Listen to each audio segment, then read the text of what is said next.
ఇవాళ అందరూ బీటెక్ చదివారండి, అందరూ సైబర్ మోసాలు పాల్పడుతున్నారండి. బీటెక్ వాళ్ళే పడుతున్నారు. బీటెక్ వాళ్ళు ఎలా పడతారండి? మీకు కంప్యూటర్ టెక్నాలజీ అంతా తెలుసు కదా, మీకు ఫోన్ వాడకం అంతా తెలుసు కదా. ఎవడో ఫేస్బుక్లో పరిచయం అవ్వడం ఏంటి, ఐ లవ్ యూ అనడం ఏంటి, పడిపోవడం ఏంటి? అమ్మ నీ బీటెక్ దేనికి? ఇంకా ఆ మాత్రం గ్రహించలేవా?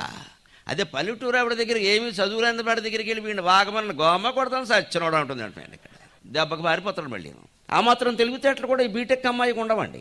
తండ్రి ఈ అమ్మాయిని నమ్మి ఎక్కడో హాస్టల్లో పెడతాడు, పట్నం పంపించి జంగారెడ్డి కూడా సరిపోదు, ఏలూరు సరిపోదు, విజయవాడ పంపిస్తాడు, లేకపోతే హైదరాబాద్ పంపిస్తాడు. అక్కడ ఏదో అమ్మాయి దూసేస్తూ ఏం తీసేది, కరివేపాకు కూడా దూసేది. ఇక్కడ ఈ అమ్మాయి ఇక్కడేవో కంప్యూటర్ నొక్కుతూ కూర్చుంది, ఇక్కడ ఎవడో కనపడ్డాడు, అయిపోయింది కథ. ఇక్కడి నుంచి పంపించిన డబ్బంతా వాడికి వెళ్ళిపోయింది. ఎందుకు నీ తెలివితేటలు? నీ చదివింది ఎందుకు ఇంకా? ఎందుకంటే పల్లెటూడు వాళ్ళు నయం కదా, మాట తీరును బట్టి మనిషిని బట్టి గమనించేస్తారు. ఆక్షేపించడం కోసం కాదు, ఇక్కడ ఒక అంచనా ఏమీ లేకపోతే అందరం మోసపోతామండి. ఆ మోసపోకుండా ఉండే తెలివి సంపాదించడమే విద్య.